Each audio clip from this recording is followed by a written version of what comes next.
या निवडणुकीसंदर्भात शिवसेनेच्या सर्व मतदारांचं म्हणणं मी ऐकून घेतलं. ते एकनाथ शिंदे साहेबांना कळवलं. त्यांच्या आदेशानुसार या निवडणुकीत महायुती म्हणून जी जागा सातारा सांगली भारतीय जनता पक्षाला सुटली आहे ती पूर्ण ताकदीने निवडून आणायची आहे. एकही मत इकडे तिकडे जाता कामा नये. याची दक्षता जिल्ह्याचा पालकमंत्री म्हणून तुम्ही घ्या, असे आदेश माननीय उपमुख्यमंत्री एकनाथ शिंदे यांनी मला दिले आहेत. सदस्यांच्या गोष्टी मी एकनाथ शिंदे यांच्या कानावर घातल्या असून त्यांच्या भावना अतिशय तीव्र होत्या हे सुद्धा सांगितलं आहे. परंतु पालकमंत्री म्हणून तुमची जबाबदारी आहे, असं उपमुख्यमंत्री एकनाथ शिंदे यांच्याकडून मला सांगण्यात आलं आहे. तुम्ही सदस्यांच्या शंकांचं निरसन करा. सगळ्या सदस्यांना कोणताही किंतु परंतु मनात न ठेवता महायुती धर्म पाळा. या जागेवर भाजपच्या उमेदवाराला विजय करा, असे आदेश उपमुख्यमंत्री एकनाथ शिंदे यांनी दिले आहेत.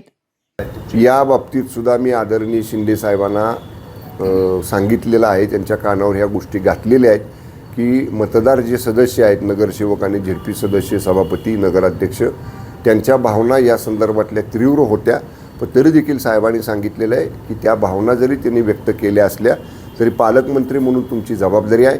तुम्ही सगळ्यांच्या शंका निरसन करा आणि समजा काही गैरसमज असतील तर या मतदानानंतर, निवडणुकीनंतर एकत्र बसून ते सोडवता येतील.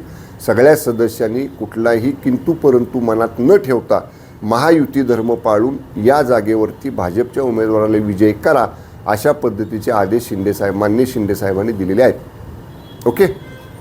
आपल्या तालुक्यातील जिल्ह्यातील बातम्या सर्वप्रथम पाहण्यासाठी आजच सातारा न्यूजला YouTube चॅनलवर सबस्क्राईब करा, लाईक करा, शेअर करा आणि बेल आयकॉन प्रेस करायला विसरू नका.